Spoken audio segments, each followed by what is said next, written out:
Chairman Garcia, I want to talk to you about Erwin Tulfo.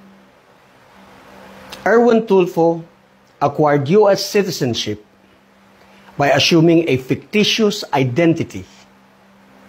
Erlich Sylvester Tulfo. He served in the U.S. Army. Nabuko yan. Binawian siya ng U.S. passport. He escaped to the Philippines to avoid getting prosecuted in the U.S. Nung nandito na siya sa Pilipinas, hindi siya naka-assume as DSWD Secretary because of citizenship issue. Surprisingly, naging congressman, nag-represent, pinayagan. Kahit na hindi na siya natural-born Filipino. He ran for the Senate. Pinailan ko ng disqualification, hindi nyo ginalaw. Tinulugan ninyo. I requested you, I moved to prevent his proclamation. You proclaimed him. But that never mind. That proclamation will not work for him because the issue that I raised in my petition is that did he or did they, all the Tulfos, did they qualify as candidates? Now you have to resolve that. Whether or not they qualified as candidates. Kahit na pinroclaim nyo pa, if they did not qualify as candidate, that's null and void. Mr. Garcia, how much? How much do you value the Constitution? Violation po yan. You allow a person, a fugitive in the U.S. to sit in our Senate.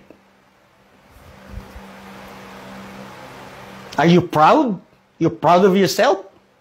Alam mo ba kung bakit natural-born citizens lamang ang pwedeng maging senador at congressman?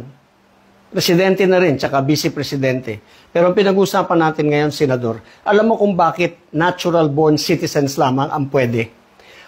Para hindi tayo maghalal ng Pilipinong gumawa ng kabalbalan sa ibang bansa at pagkatapos pagbalik dito, tatawagin pa nating honorable. Naunawaan mo ba yan? Sabihin na natin, sige, yung sinabi kong he is a fugitive from justice sa Amerika, hindi, sige, hindi. Kahit na nag-submit siya ng falsified documents para makakuha siya ng US citizenship and therefore he violated US penal laws. Wala na yun.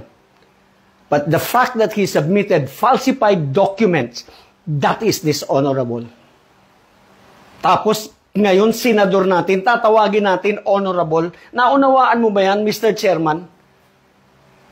We can do that, pero you rule on my petition. Pag-usapan natin, let the Supreme Court decide. Let the Supreme Court say, yes, he can be addressed as honorable.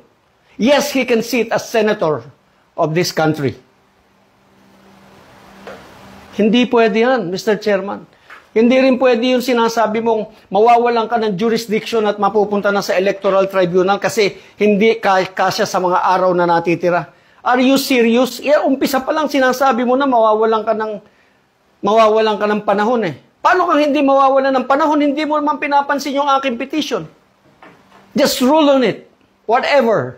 So that I can elevate it. I don't need to go to the Electoral Tribunal. Do you understand the issues? The issues are for us, Filipinos. Rule on my petition, Mr. Chairman. That's all I ask of you.